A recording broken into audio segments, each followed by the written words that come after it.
Titans, go!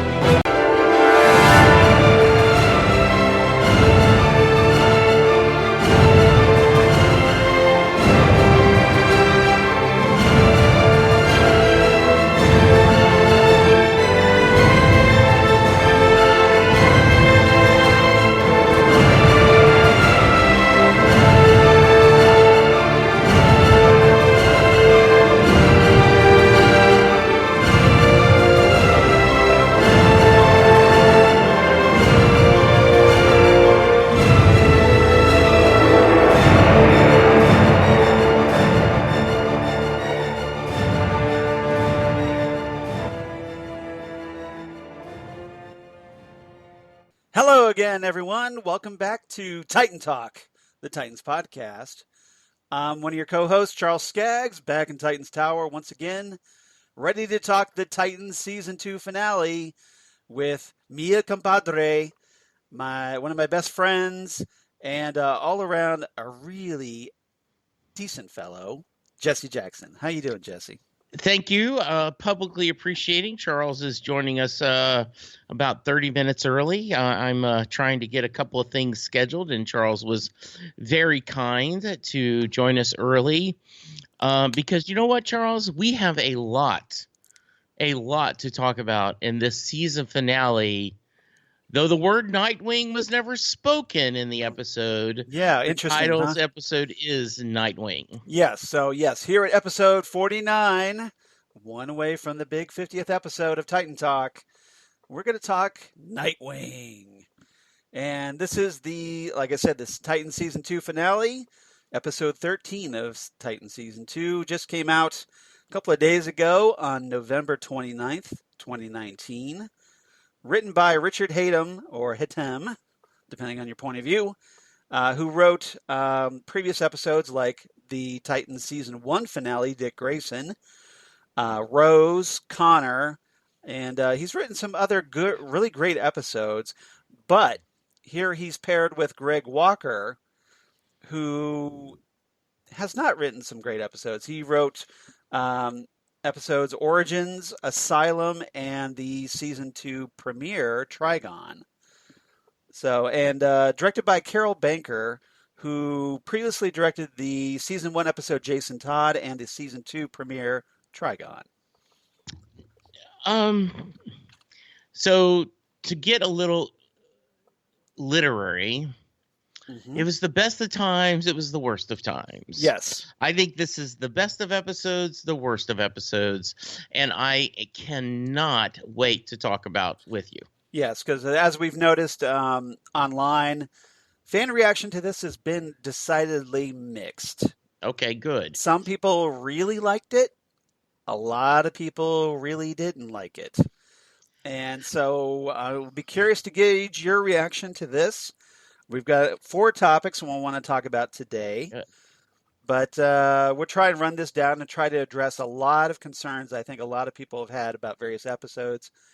We'll try and hit as many as we can, and we've got some feedback from our regular. Oh, good.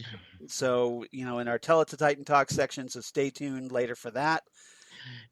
And to pull back the curtain even further, as I was watching this a second time. As Charles knows, my wife broke her ankle, and so I've been on nursemaid duty. So Friday being the Friday after Thanksgiving, we were off work anyway. I got to queue up Titans normally earlier than I normally would, and then I rewatched it last night, and I sent Charles 16 questions / complaints / comments about the series. So we'll be weaving those in and around our discussion, but I cannot. Do you want to kind of how you feel about it, or you want to just dive directly into the topics? Well, first I want to get your general reaction before we get into our topics, and I'll talk about my general reaction. There's a lot of good in this. Yes. I mean, there is a lot of good things in this. And if I just was, and it would be impossible for this to be a standalone episode. Right. Right. Yes. But if it was a standalone episode, I would really love this thing because there's some great fight scenes, there's some great dialogue, there's good interactions with the character development. But when you think of it in context of the season, right, there are plot holes big enough for the Batmobile to drive through. So Slightly. Hence my Tale of Two Cities, the best of times, worst of times. I'm going to have a hard time rating this episode because of my mixed feelings, but I am so comforted that you are here virtually holding my hand yes, as we discuss this. Yeah, so everybody, we're going to play support group today. Yes. And we'll try to get everybody to cope with their feelings about the Titan season 2 finale.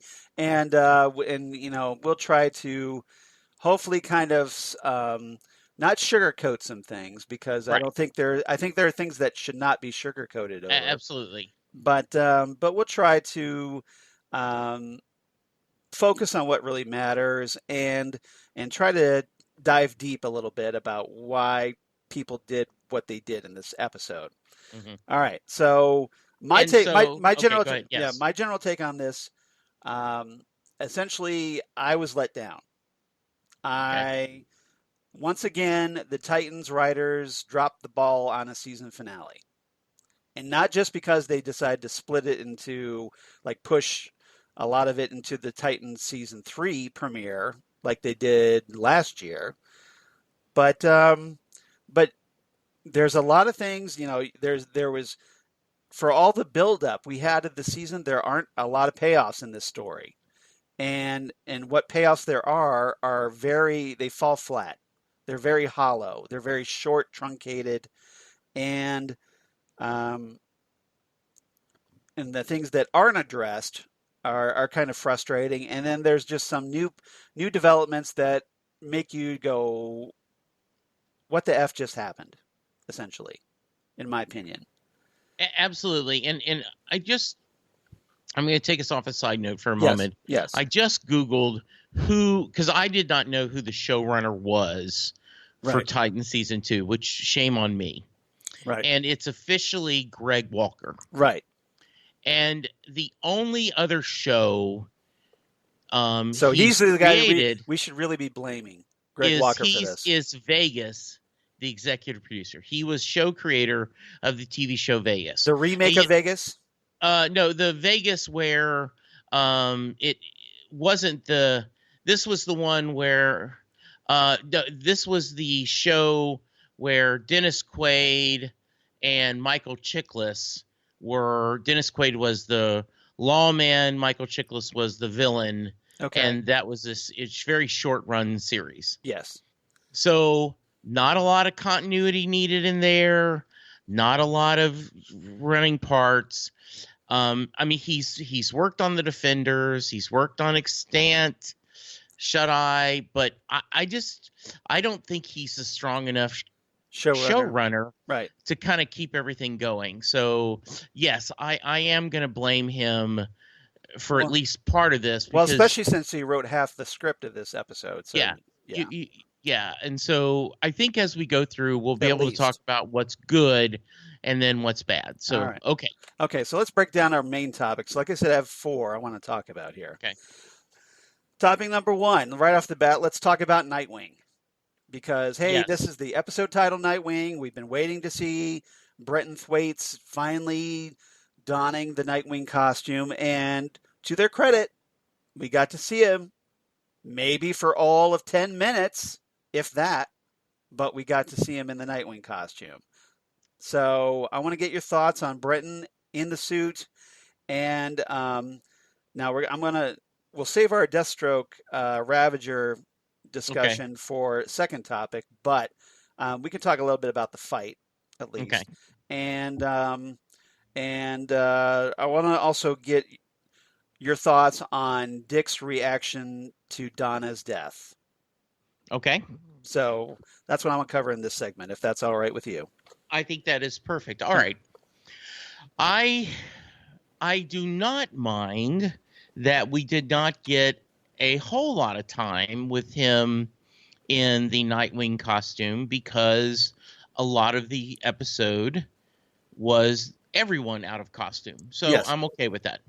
I think the scenes we saw him as Nightwing were really well done. I think he looked good.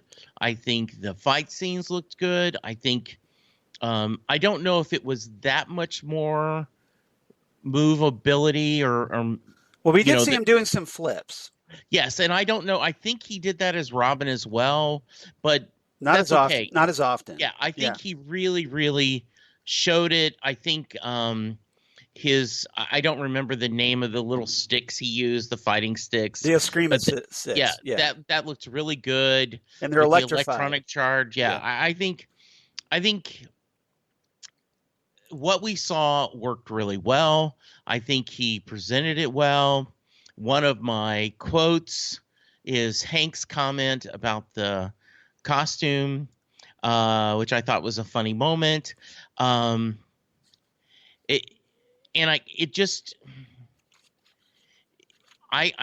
sorry. I wanted someone to say, yes, wow, cool costume. What are you calling yourself? Right.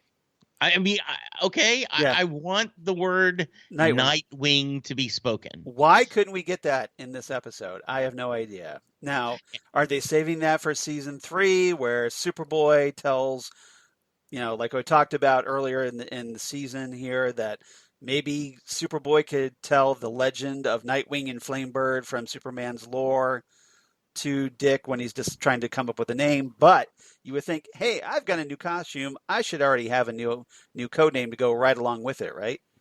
Yeah, and I don't like and I think you gave a really good example last episode, and if you guys haven't heard it, please go back and hear it. But Charles gave the explanation that there's a good chance that Stu and Dick and what's Lily, right? Lily, yes. All talked about, and he said, hey, I'd like this to be these colors. Off camera. Yeah, off camera. That was a discussion, where that came from. Though it is very Batman-ish colors. Yes. Kind of. So, maybe the black and blue, yeah. Yeah.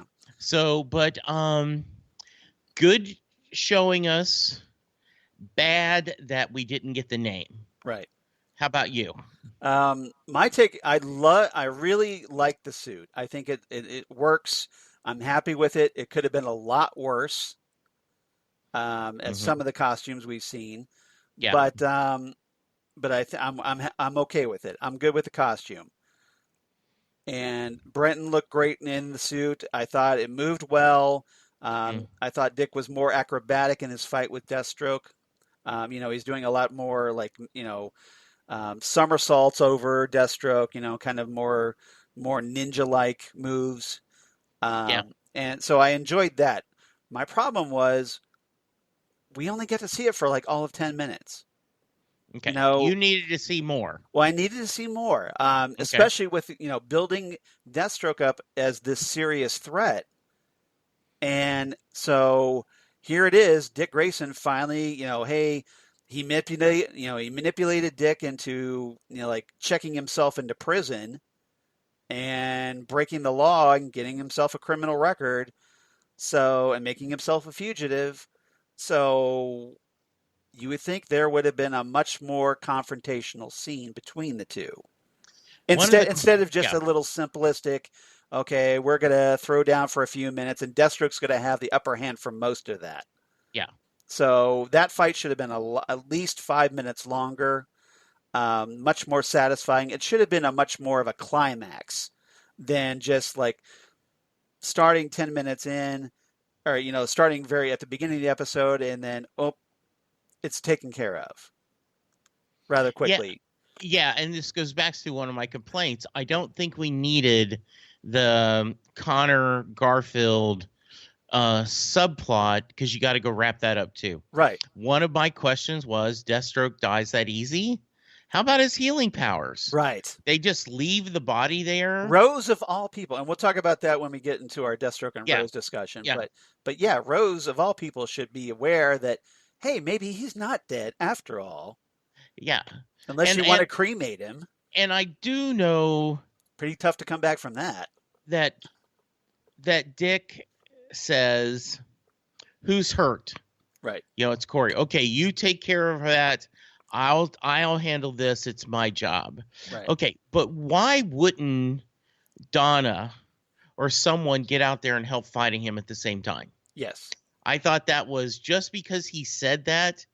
Okay, we're seeing Dick Grayson, one of my oldest friends, gets his butt kicked. Right. But, I'm going to let him do this by himself because he asked me to. Yeah. I don't know. I didn't buy that at all. And why wasn't Dick leading the Titans? Yes. Now, the only thing, he does kind of sort of do that when they're trying to they're confronting Superboy. Yes. And he's working with Rachel, to use her soul self, whatever, to bring him out of his mind control. Yeah, I mean, they've got Donna. He's got Donna using the super lasso, the lasso of truth. They've got Raven with her dark powers, kind of connecting him. Yes, I've got a plan, which is much better than, hey, Conor. Yes. Another quote, by the way. I've got that quote too. Yeah, I mean, so I'm okay with that part of it, but it just doesn't. Right. I agree with you. Now, once again, I give an A+ to every, whether it's real or imaginary, Bruce Wayne, Dick Grayson discussion this season. Yeah. So what did you make of that scene with Dick and Bruce? Let's talk about that. I loved everything about it. I loved that the way Ian Glenn played him kind of uncomfortable with his hands in his pocket. Right. I'm not good at giving advice, and that almost sounded like advice. Have you been working on that one? And one of them, yes, I've been saving on that one. No, this one I just pulled out of my butt. That their love and relationship, and if you remember, right, when we saw them at Wayne Manor, you made the bold claim, which I agree with, of every TV show, animated movie, comic book, that is one of the best Dick Bruce discussions of all times. Right. And I stand by that, and I agree with this one. I think the Dick and Bruce in this series, I think, are much more mature. Yes. And it's well written. Yes. I agree. It's a much more adult relationship they have with each other. And I like the idea, even when Bruce is Dick's inner voice that's coming in the form of his conscience. Bruce Wayne, his conscience, that's really well done. So I know there's been a few people that have had problems with Ian Glenn. I haven't. I think he has been the Bruce Wayne that this series needed. Yeah. And I also don't think he's overshadowed the Titans. I think he's just been right. And a good balance. Yeah. Yes, I think a really good balance. Yeah, Ian Glenn seems to have brought a lot of maturity to the role of Bruce. Yeah. And, he's not constantly arguing with Dick Grayson, and which is a definite contrast from the comics, because the two of those two characters butt heads a lot, far more than they should. And belittling him, and he's not condescending to Dick, which is a nice change of pace, in my opinion. Yes, like, I'm proud of you. And that's a great scene at the dinner table, and I may be getting into one of the other topics, where he said, the only thing Don and I had in common was our parents liking to go, dress up in the night and go fight crime. Yes. And Bruce kind of sheepishly, like, that's true. He acknowledged that. Yeah. See, that's where, when their discussion, the suit looks good. I'm glad you and Stuart patched it up. yeah, what do you think what are you going to call yourself? And that's when he could have said, well, I'm thinking Nightwing, kind of a Right. combination, because Exactly. he said that much better That than Robin. right. That's when you could have said it, and you could have said, I kind of feel it's a little bit of you and a little bit of this, discussion. I just something could have been there. It would have been.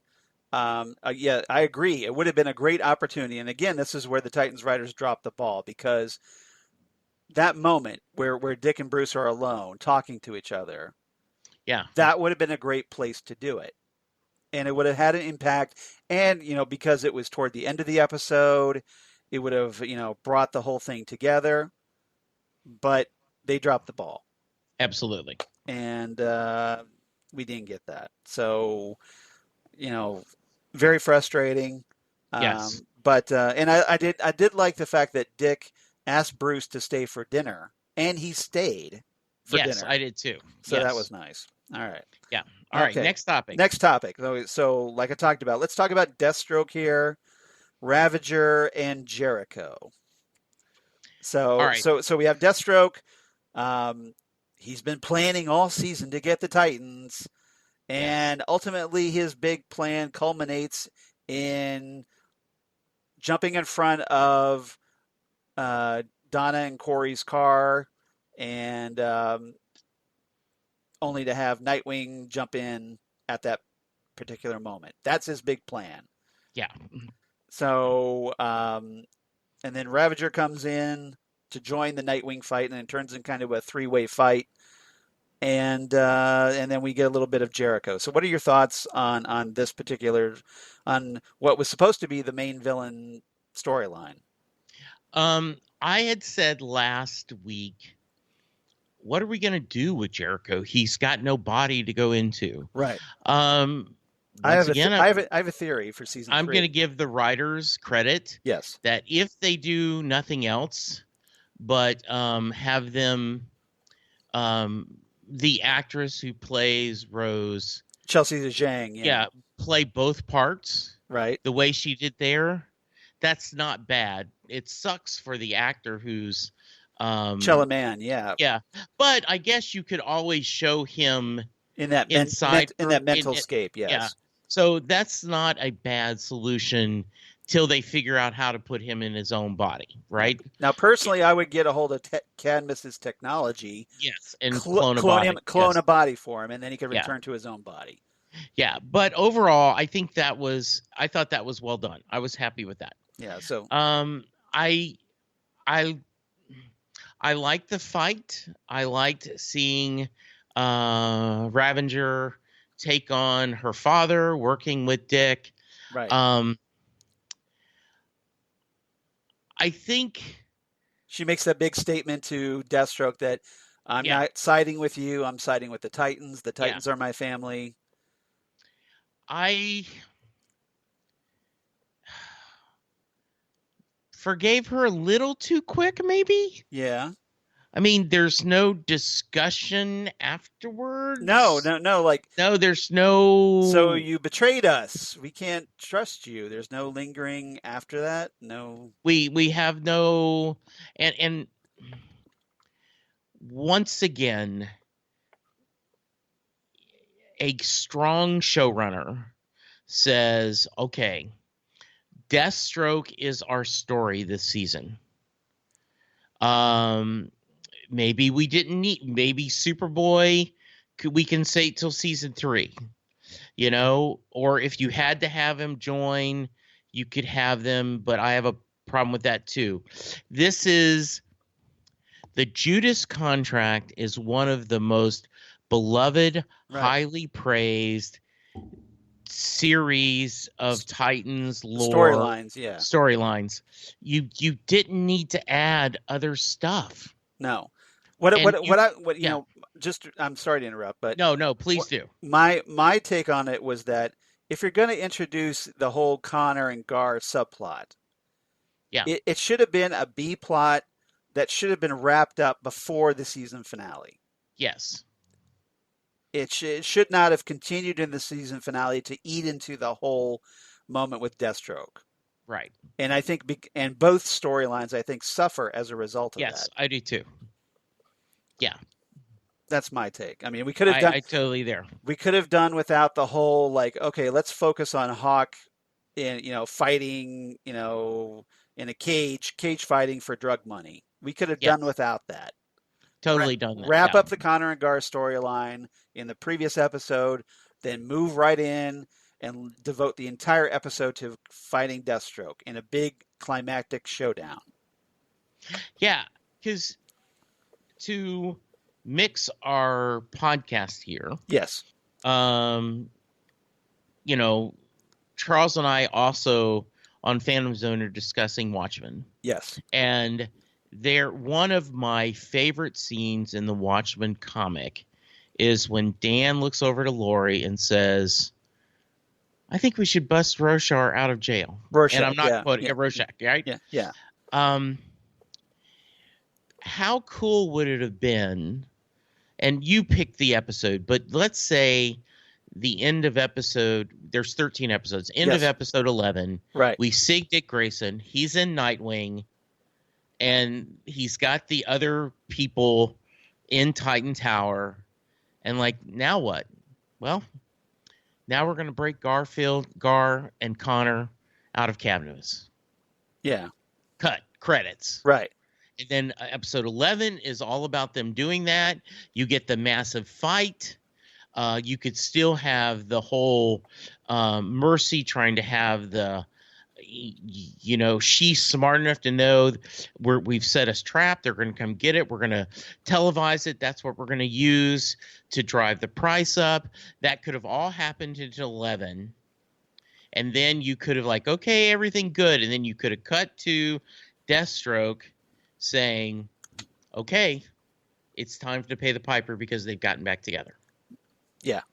Yeah. One of the things that I think that was great about what Marv Wolfman and George Perez did in the original Judas Contract storyline, the way they structured it was that they devoted an entire issue 44 to Nightwing taking on his Nightwing identity, learning about Deathstroke's origin, and Jericho being revealed as a hero to help him rescue the other Titans and face Deathstroke. Yeah.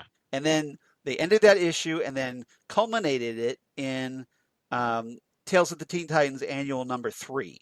Yeah. Where you had this big extravaganza. You had Nightwing and Jericho going on, confronting, rescuing the Titans from the Hive, and then the whole combination of the Terra, Deathstroke, Terra being a traitor and how everybody reacts to that. Right. And so, once again, I think the comics did it better in this case. I do too. They structured it better. They even, and this is a storyline that was done over 30 years ago. Yeah. And it's better than what's being told now here in 2019. Yeah. And so I think that's completely on Greg Walker, the structuring. Now I loved Rose. She got to fight her father. She was the one who delivers the killing blow to her father. Yeah. But again, doesn't matter because Rose, of all people, should know, hey, he could come back from the dead. Yeah.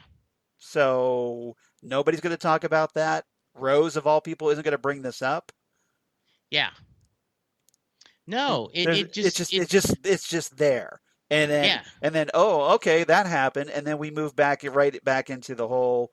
Oh, we can't really deal with the after effects of this because hey, we got to go wrap up this whole storyline with Gar and Gar and Superboy. Yeah, and I really did. One of my questions was right. They just leave his body. Yeah, what happened to it? We don't know. Yeah, is and anybody keeping eye on it? And so I guess they're saying, well, guess what, people? He's not really dead. We can have him come back. Right. I mean, we're not even.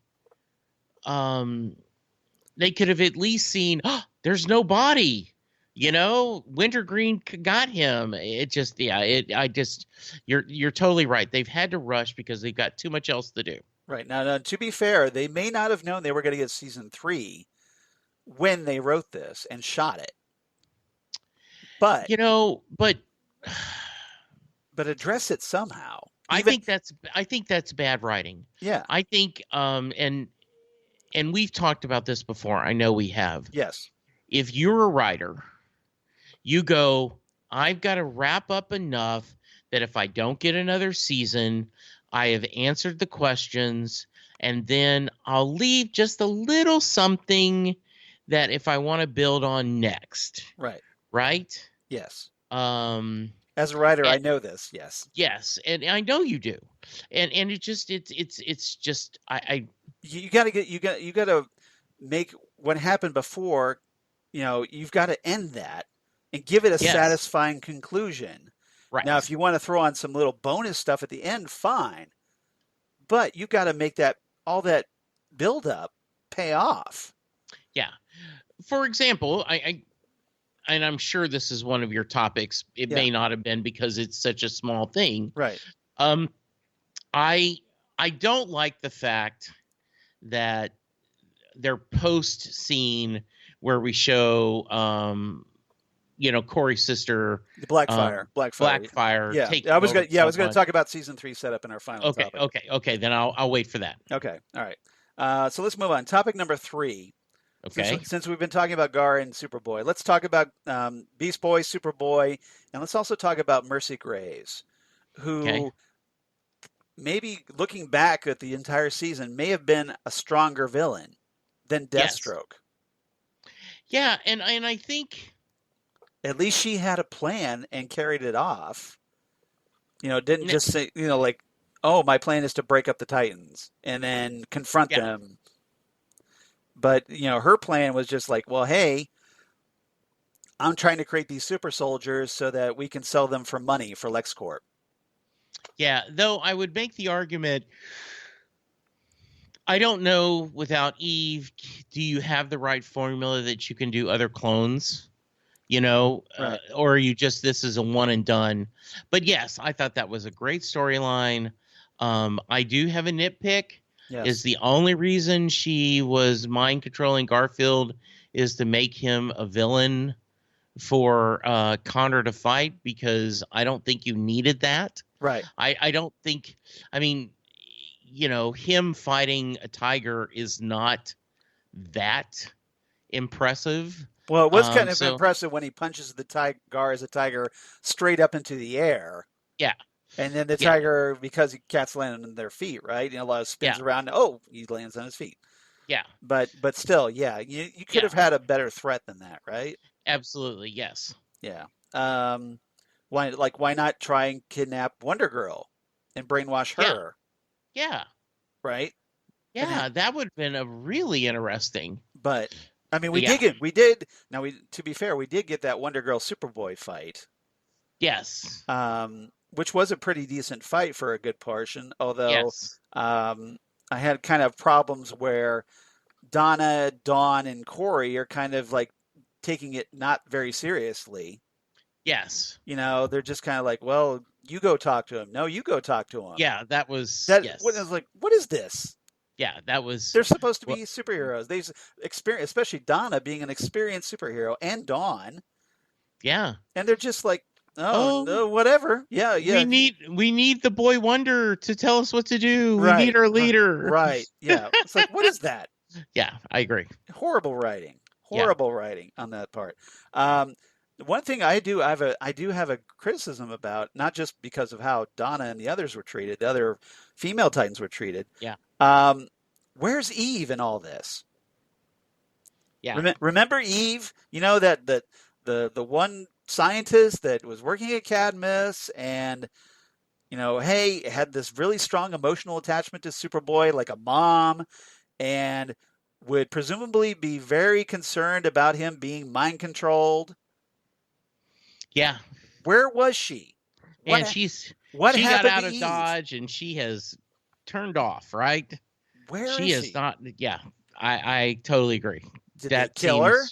Did they really, really dumb? Yes. Like, wouldn't it have been more effective if at that moment where Conor is mind controlled, instead of doing this like soul self triangle with Donna, Dick, and Rachel to bring Conor back, wouldn't it have been more effective if, and especially considering the season as a whole, to have Eve come in at that moment and talk to Conor and bring him out on his own?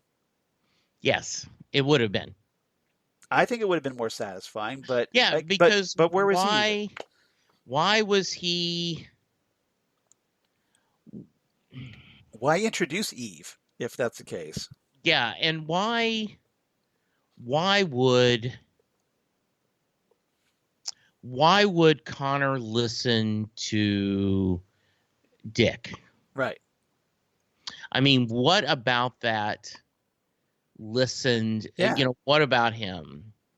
Why? Yeah, like what is it? What was it about Dick that was so special that brought Conor out of it? Is what you're telling me, right? Yeah, exactly. Right. I don't understand that. I don't either, and that's why I think Eve would have made much more sense. Now, was it just the actress wasn't available that day? Or they just didn't want to? I don't know. But I don't get it. I'm right there. Yeah, I agree. I mean, granted, at least it got Dick some more scenes, but still. Yes. And it got to be him. He's very, he gets to be very, well, very, God, this is good.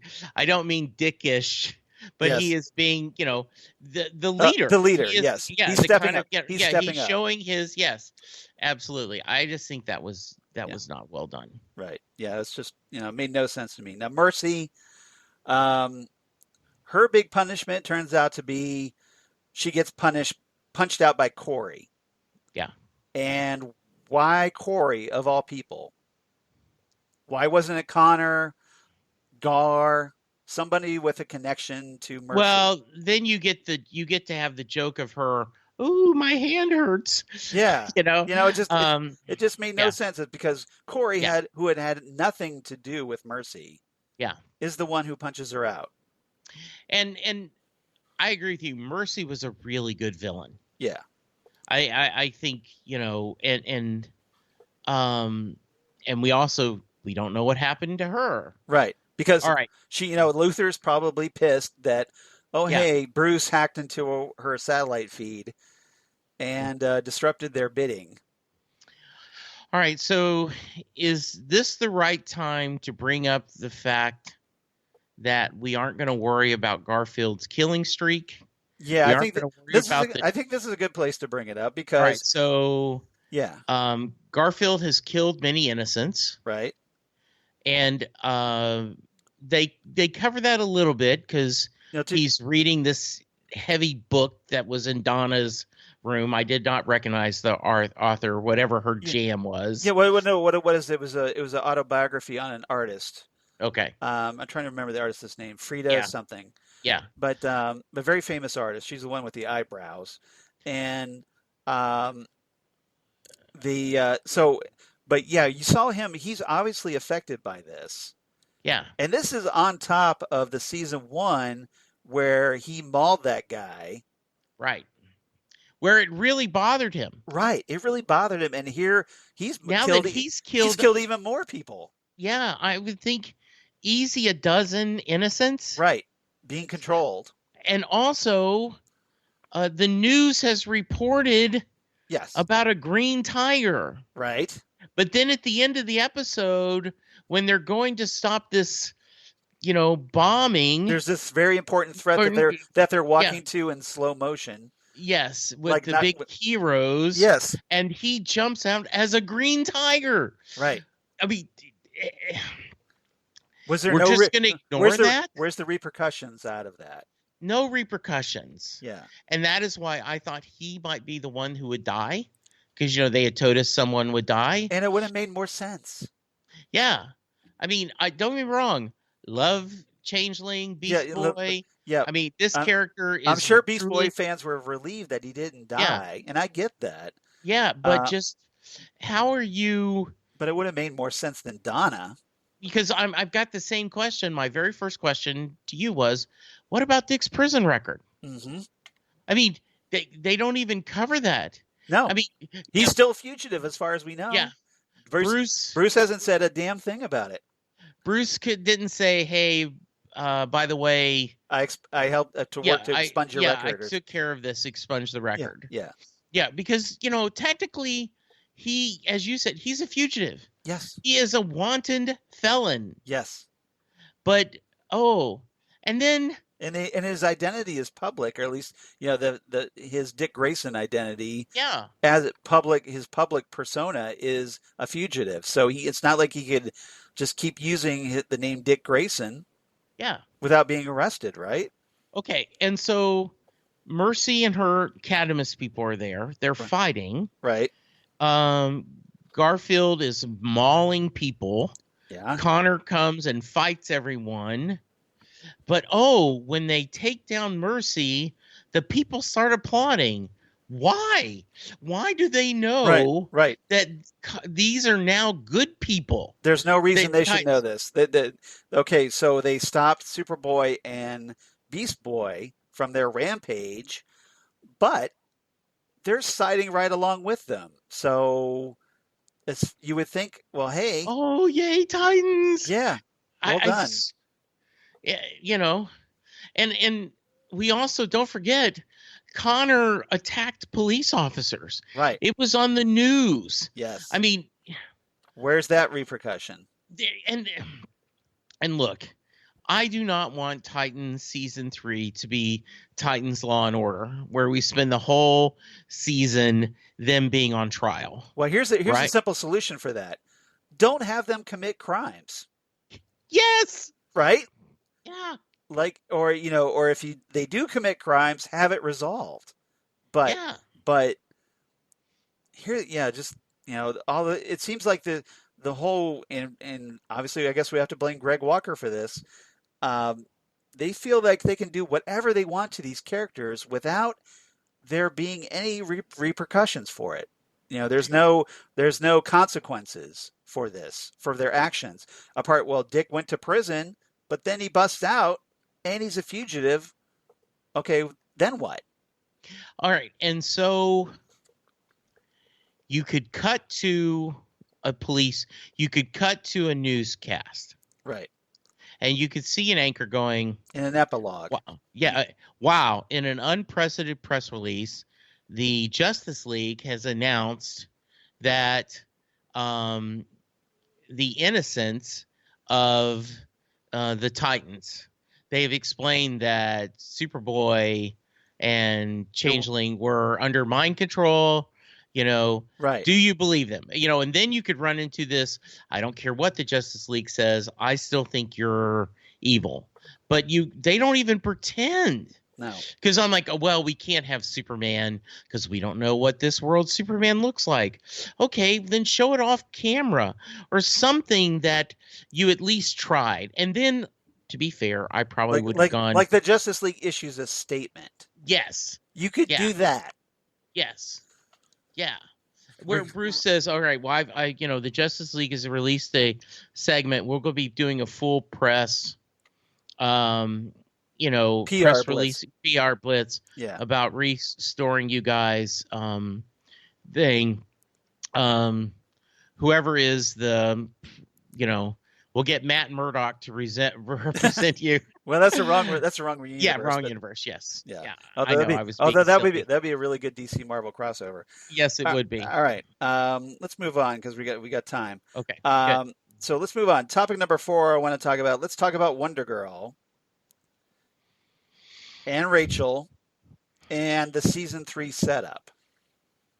So, in the process, in the aftermath, I should say, of stopping Conor and Beast Boy, and them, even after Beast Boy had been operated on in his brain, suddenly he's okay again, just like that. Yeah. There was a pylon that Wonder Girl had struck earlier in the episode during the fight after being punched out by Conor. Yeah. So that pylon starts falling, electrical pylon. It's about to hit Dove, who apparently isn't nimble enough to just duck out of the way sideways. Because she's not wearing her goggles, because I guess it would cover her up at night. So she's got her glasses on, Yeah, up here. So now everybody knows her identity because, hey, her mask is up. But okay, Donna doesn't wear a mask, but that's neither here nor there. Yeah. Donna's never worn a mask. Right. So, but Dove, who presumably would want to protect her identity, doesn't in full public view. But so Donna has to come in and save Dove, who again is not able to, whatever reason, get out of the way. She grabs the pylon, and it's because of it's electrical. It presumably electrocutes her. Now there are so many. Continue. You're on a roll. All right. So would it have, would it have electrocuted Wonder Woman? I don't think so. So why should it electrocute Wonder Girl? Because they've established in this universe, yes, Donna is an Amazon.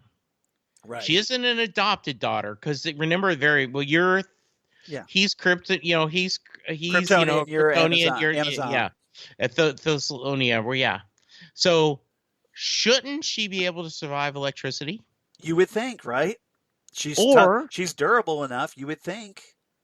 Or could not Nightwing, with his brand new costume that is probably padded. They did say, remember in the previous episode, that it was electrically insulated. Right. He couldn't. He couldn't lift it up because he's not strong enough. Right. But could he not have tackled Dove and got her out of the way? Yes, or have gotten multiple people pulling the tower. And I'm sorry, you have frickin' Superboy. Yeah. Who has just been awoken. Right. He's there. Yeah, why couldn't Superboy stop the pylon? Why wouldn't he have? Right. I mean, it makes no sense. No sense. No damn sense whatsoever. No damn sense. I just sitting there going, really? That's what they're going to do? Okay, now I will tell you, I will admit, Conor Leslie is by far, I think, my favorite actor on this show. Right. I think Wonder Girl's my favorite character on the show. Yeah. I mean, and then the actress who plays her, I think she has nailed this perfectly. From the very first time we met her, as your lovely bride said, because that's one of her favorite characters. Right. And and to lose her, it just makes no sense. Or have they lost her? And I want to get into that a little bit. So before I get into that though, I want. Okay. So if you were bothered by Donna's death, yes. Imagine how my wife Lori felt. Oh yes. Lori, who has been the lifelong Donna Troy fan, who was very skeptical of bringing Donna into Titans for live action, only to kind of be won over by the performance of Conor Leslie, who is amazing, and then they kill her off. And imagine that reaction. And so imagine my household dealing with this. And not even a good death. I mean, yes, she saved people, but there's no way that would have killed her. Right. Exactly. It's a hollow death because in a meaningless death because sure, she saved people. Okay, that's meaningful. Yes. But that's going to be the thing that takes her out. Now, the reason, though, that I think they did this was that, they set up the bit where there's like Donna's in her coffin and the Titans give her over to the Amazons to be taken back to Themyscira. Yes. Now, Themyscira, obviously the Amazons, there's a lot of mythological stuff that could go on there. Rachel decides, for whatever reason, I'm going to go with Donna because, hey, my powers have been growing. So I'm going to go with her. Why? You going to bring her back from the dead, presumably? Or is something going to happen there? They're going to bring her back from the dead? Because I don't think she's going to stay dead. And I tried to reassure my wife, Lori, about this, but Lori is now like, a hair's breadth or a hair's width from dumping this show now. Yeah, I'm done with this show. Yes. She's that close. I don't blame her. And I kept trying to go, look, they'll probably bring her back in season 3. Especially because why would Rachel go with her if they weren't going to bring her back? Yeah. So that right there tells me, okay, Rachel's going to do something. It's going to, maybe there's a quest or something involved, and she brings Donna back and they come back. But again, it's more Titans being separated from the Titans. All right. So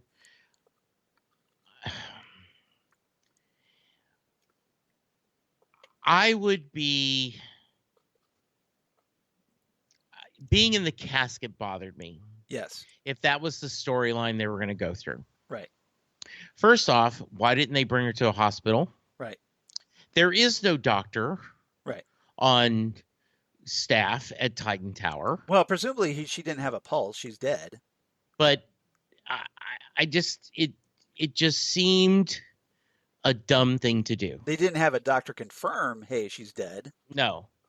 And to sit there,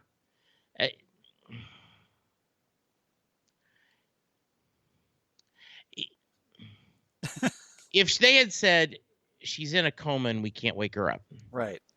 And that's why we're taking her back to, Themyscira. Yes. Yeah, Themyscira's to see, because their scientists, their medical technology is above, is beyond where we're at. Yeah, once upon a time in pre-crisis before 1985, they had this thing called the purple healing ray back in the olden days.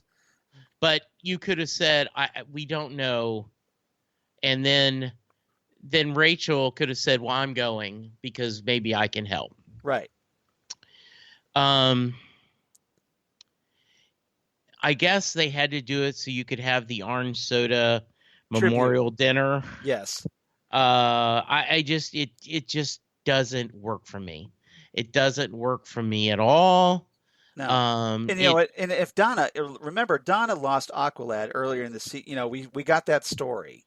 Yeah. So if anything, she should have had, where's her confrontation with Deathstroke? Yes. Over Aqualad. Like, yes. Where's her vengeance on Deathstroke? Yeah. She got none. There was nothing. None. And even if there was a fight, and if you were going to kill off Donna, wouldn't Deathstroke make much more sense to kill Donna as well? Mm-hmm. Than just electrocuting her, which shouldn't have killed her anyway? Yeah, I don't like anything about that. It's horrible. I agree with you. It's absolutely horrible. Yes. Bad writers. Bad. Yeah. Shame on you. Shame. I feel like like the Game of Thrones. I forget the character's name, but where she does the whole. Walks Cersei down. Yeah. When doing Cersei, the whole shame. When Cersei is ding, naked. Ding, yeah, shame. Shame. Ding. I wish I had that soundbite with me. Charles, I know there are stories that if I gave you a few minutes, you could think of. Oh yeah. But I just watched last night. I had trouble going to sleep, so I ended up finishing. I had recorded Babylon 5. One of the Comet. You were the one telling me, right? Comet is the one that's re-showing it. Yes. And so I ended up rewatching all of it, and I watched Sleepy in Light last night. Great episode. I've seen Sleepy in Light probably 4 or 5 times. Fantastic episode. I'm still sad at the end. Yes. There is the scene in Angel where Wesley is dying. Right. And Illyria says, "Should I lie to you now?" And she becomes Fred. Right. And he says, "There's my girl." See, I'm tearing up. Yes. Just thinking of that scene right now. Right. Much more powerfully written. Donna Troy, the original Titan. Yes. One of Dick Grayson's oldest friends. Right. Died, and you and I could care less. We have anger. We don't have sad. Right. Because it made no sense. It makes no sense. Right. And not even... There was no emotion there because... That's it. There's no emotion. you were just so stunned about the horrible event that you just watched, that whole Yeah, WTF moment, absolutely. that you can't be sad over it Right. because you're just Absolutely. like, what just happened? Yeah, I am right there with you. Okay. Now, of course, they did set up season 3, kind of like they did with at the end of the season 1 finale with the whole Superboy tease. Well, this time they teased that Blackfire is on Earth, Right. having taken over some poor, innocent woman's body and leaving her kids in the minivan. So as a dad, I don't like that scene. Right. I mean, that bothers me a lot. Because the kids are left alone in the minivan? Yes. Yeah. Yeah, that bothers me. Right. And their mom is just like, where's mom going? And why does Yeah. she look like a supermodel now? Yeah.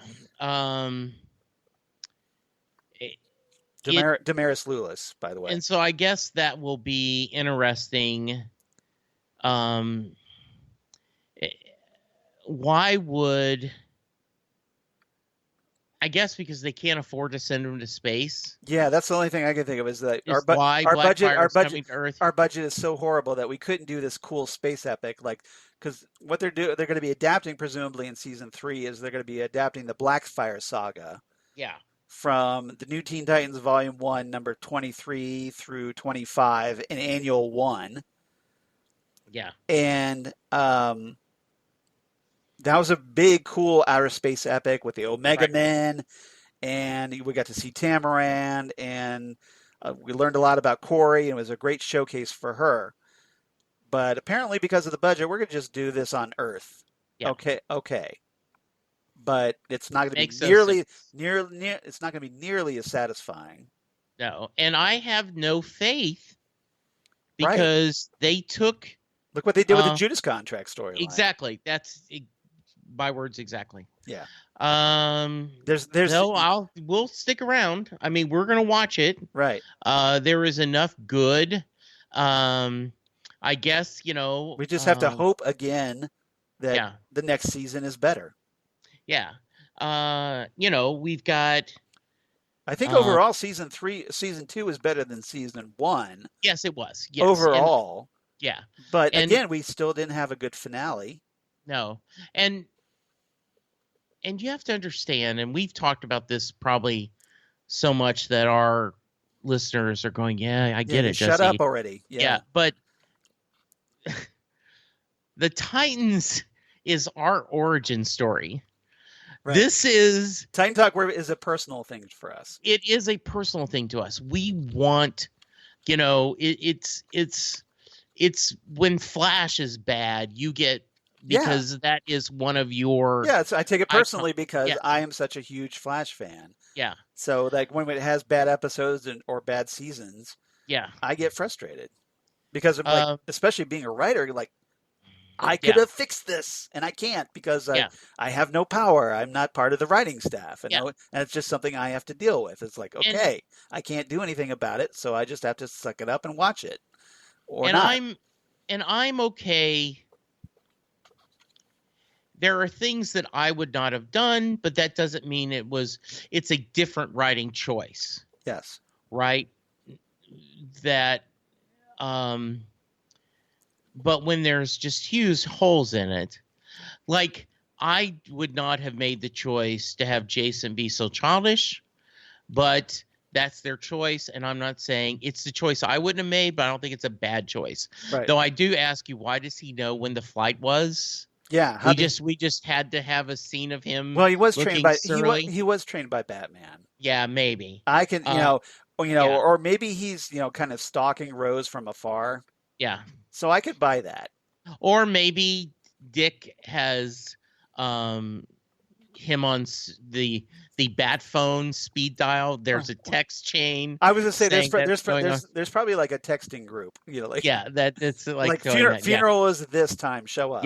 Yeah. We don't know about Corey's powers. Right.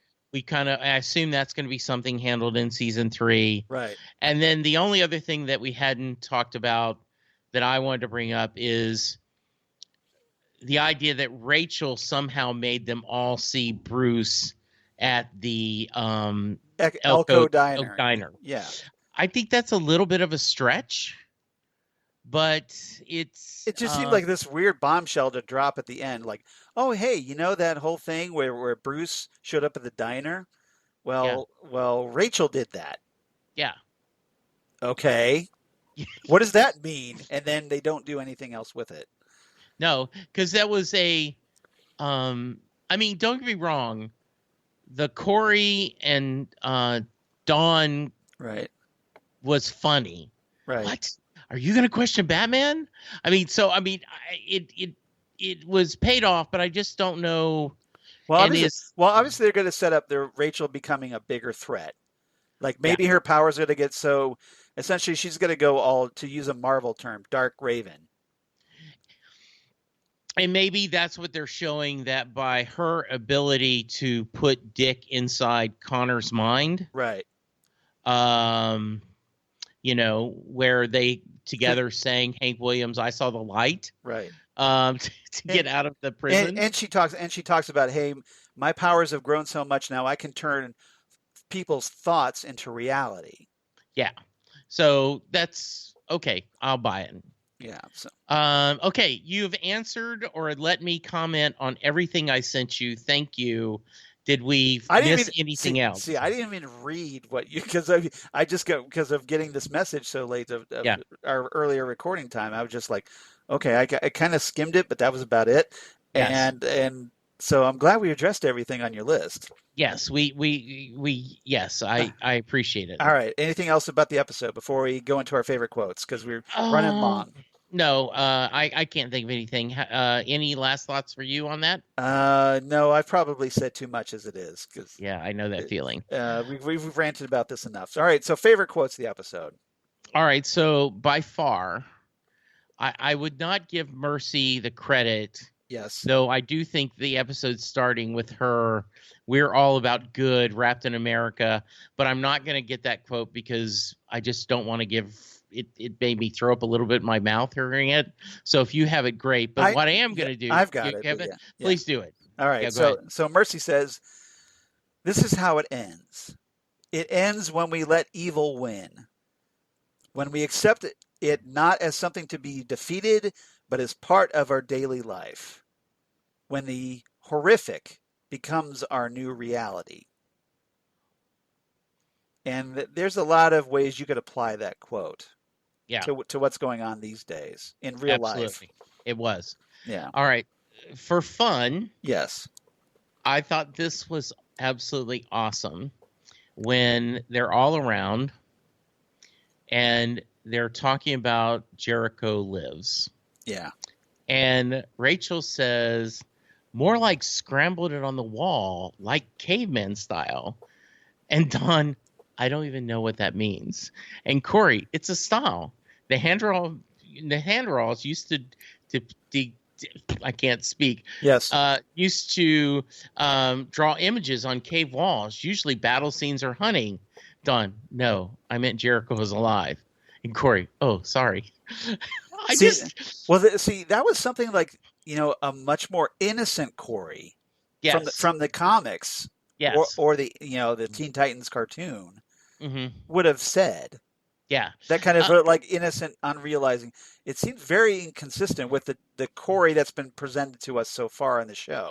I totally agree with it. Inconsistent, but I thought it was funny. Yeah. But I think that is a fair nitpick.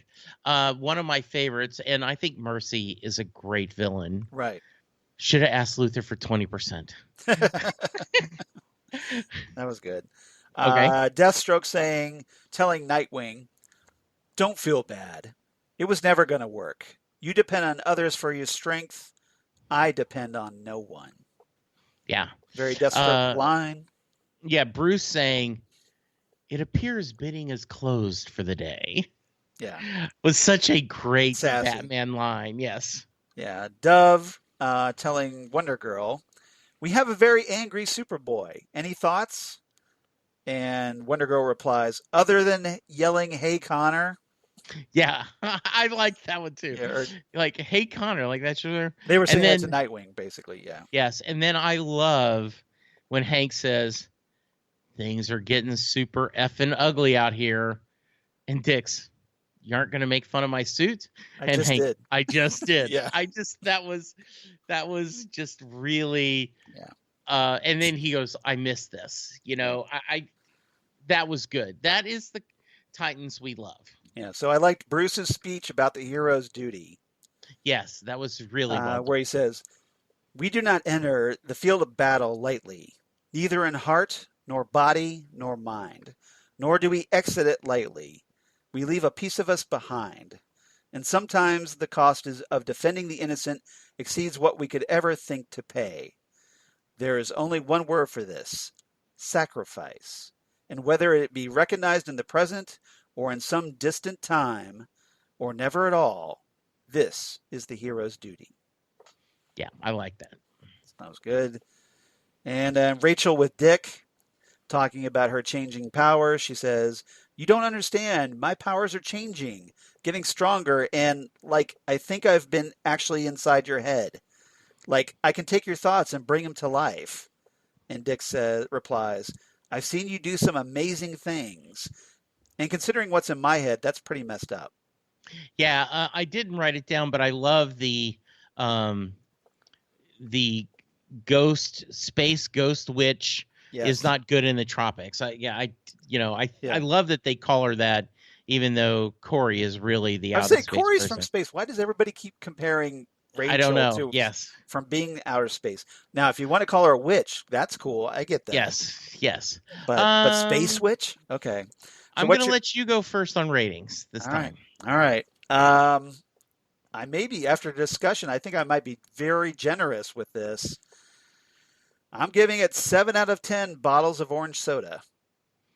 So I originally was going to go higher than that. Yeah. But the more we discussed it, I'm right there with you. I'm giving it 7 out of 10 speeding bullets. Nice. Because I did like that scene. Yeah, Conor obviously faster than a speeding bullet, literally. Yes. So that was good. All right. Don't have any Titans Tower news, apart from the fact that Titans is going to be back from season 3. They're talking in the fall. Which, again, would be about September. Yeah. That's when Titans season 2 started. So we might be every September now. Yeah. We might be on that yearly schedule if they keep renewing the show. All right, Absolutely. but we do have some email, and we actually have some Twitter, which I'll talk about first. Okay. So Ann Deacon writes back to us on Twitter. She's been has a couple random thoughts about the past couple episodes that I wanted to share. She's at Scaper Anya, by the way, if you want to follow her, because she would be awesome to follow. Because hey, she writes in. Ann writes in, says, listening to your Faux Hawk episode, especially the bit about Adeline talking to Dick, makes it even more annoying that it wasn't him that saves Jericho. Mm-hmm. That's a good point. It is. Yeah, it was. Because, she asked him to save her son. So, but okay. And then later, about this episode, she writes, "I don't know how I feel about 213, meaning season 2, episode 13, obviously. Not at all what I expected. I'll give them that. At the moment, I'm feeling underwhelmed." Us too. Yeah, that's kind of what we are, as evidenced by our ratings. Yes. So we do have emails. Stephen Marshall writes in, "Hey guys, the season finale was strange. I really enjoyed most of the content of the episode, but I feel like they should have done this in season in 2 halves, looking back. First half should have been the Cadmus arc, and the second half should have been Deathstroke or vice versa. It felt like they offed Deathstroke way too fast, in my opinion. Not just your opinion. So they can move on to the Cadmus stuff." And then we talked about that. But in saying that, the Dick and Rose versus Slade was a really good fight. It was a good fight. Just way too short, in my opinion. Yeah. The Conor stuff was my favorite part of the episode. Seeing Conor and Dick in the fields really called back to Superman the movie, where Clark and Ma Kent looked off in the distance to his new future. Yeah, I kind of got that vibe as well. And that was pretty cool. The truly great part was when the people embraced the Titans. The music was epically heroic. So you liked that part. Now, on to what sucked. The the way Dawn died, but I think he means Donna. Yeah. Yeah. So seriously, that's how you off her. She should have been either been taken down by Deathstroke or Cadmus. It was truly a waste. Still, I'm sure she'll be back. So Steven's obviously thinking like me that she's not dead or going to stay dead. Still, I'm looking forward to season 3, and now they are our team, the Titans. The tone of the episode felt much more heroic than any of the previous episodes, and I hope they retain that for season 3. Oh, and wasn't it great to see Crypto back with the team at the end? Yes. Kind regards, Steven. I did appreciate that Crypto was there at the end. My question is, when did they go get him? When did they rescue him? Yes. They didn't show it. We just have to assume, okay, Conor's back to normal, so they went and got Crypto, I guess. So a little letdown, but thank you, Steven, for writing in. You've been great all season, and we really appreciated your writing in. And then lastly, we have Jock writing in once again. Hey, fellas, hope you both had a nice Thanksgiving with your family. I thoroughly enjoyed this episode. For me, it was the most exciting episode to date. So he really liked this one. Oh, good. So we got a positive on this, more positive. The character Dick Grayson has special meaning to me personally. I even have a son named Grayson. Oh, nice. Nice. It was nice for us to see him grow. I really hope his character is the more confident leader we know he is. The moments and conversations he had with Bruce were touching. It's rare that they have father and son moments like that, which we talked about earlier this episode. The action scenes were great. I do feel the two major fights should have been swapped. The Gar-Connor fight should have come first, and then Deathstroke as the finale. Agreed. Donna's death was anticlimactic, but I can accept it and move on.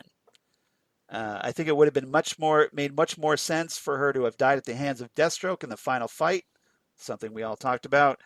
It would have played off better due to Deathstroke also killing Aqualad. That's something I mentioned.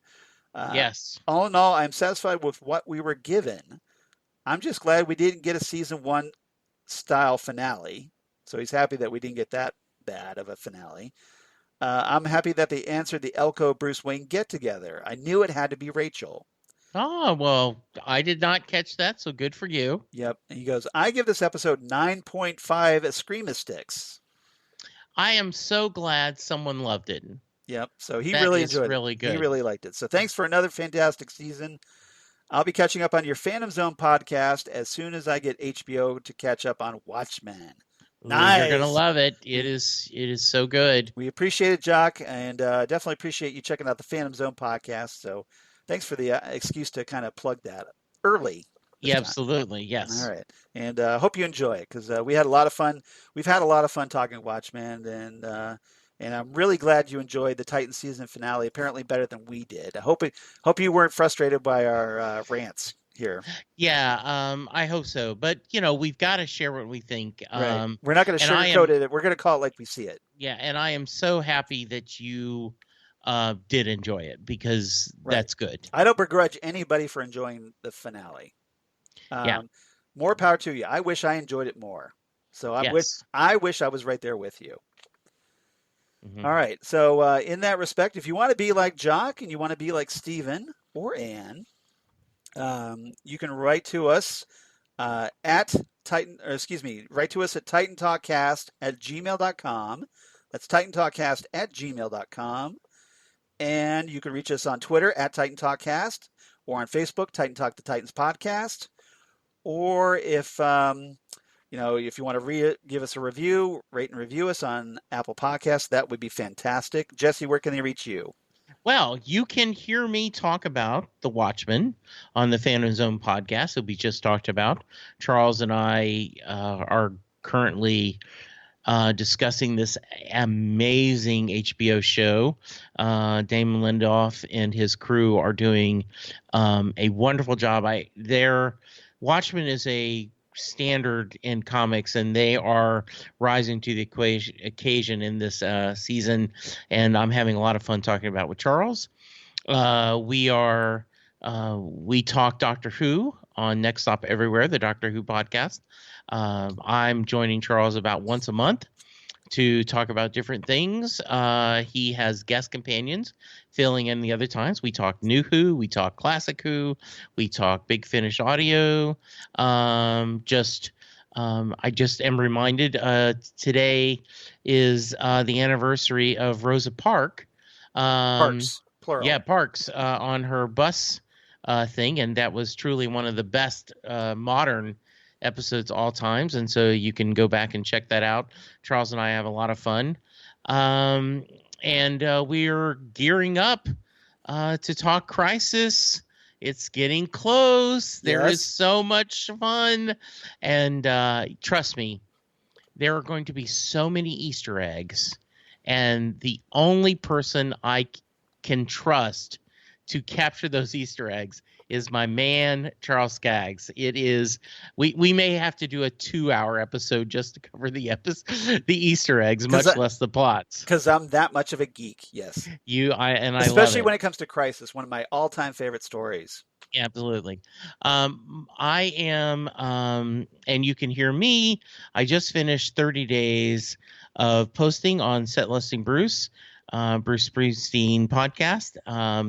I have a new episode coming up this week where I talk to a guy who runs a grilled cheese food truck out in Portland. And Keith DeCardo, the famous science fiction writer, is going to be on the show in a couple weeks. I've done his interview, and we talked. Deacon Didio. Yes, so we talk a little bit about his writing as well as his love of Bruce Springsteen. And so all that's coming up. Charles, how about you? Obviously, at Charles Skaggs on Twitter, at Charles Skaggs on Instagram. Facebook, of course, Charles Skaggs in Hilliard, Ohio. Would definitely appreciate it if you liked and followed me there. Or my blog of geeky things. Come on, you. Where is it? Damn good coffee. And hot.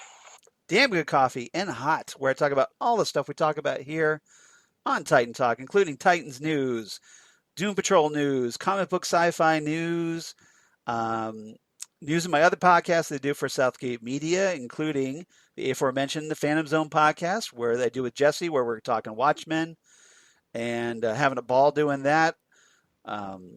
The Next Stop Everywhere, the Doctor Who podcast, they also do with Jesse once a month, and a bunch of other special guest companions the other weeks, where we're talking classic and modern Who and new Who's hopefully right around the corner. So you might want to jump on board if you're not already.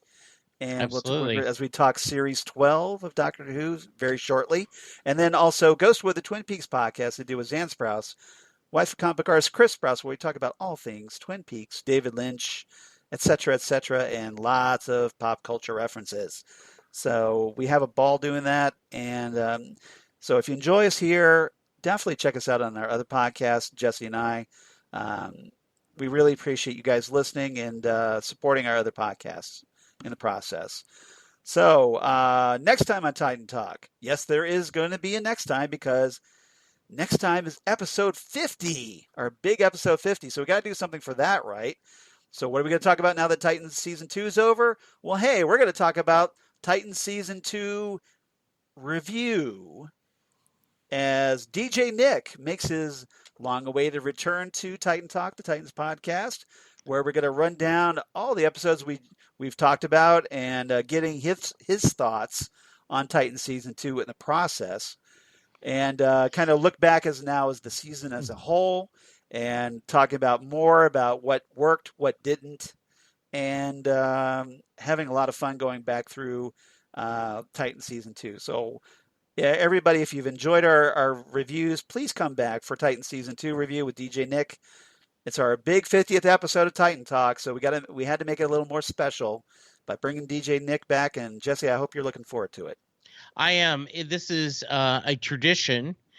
We always have Nick on at the end of a season, and so I'm really, really looking forward to hearing his thoughts on the season, and it'll give us a chance to kind of summarize what we've gone through. Right. So awesome.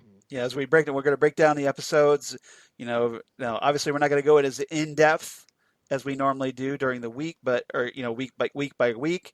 But we're going to treat the season more as a whole in this discussion. And Nick always brings some great insights, stuff we haven't really thought about. So it's going to be a lot of fun having him back. So he's always a blast, and I think everybody should enjoy it. So absolutely. So everybody, come on back next time. Titan Season 2 review with DJ Nick, episode 50, and we'll see you next time right here on Titan Talk, the Titans podcast. Bye, everyone. Goodbye.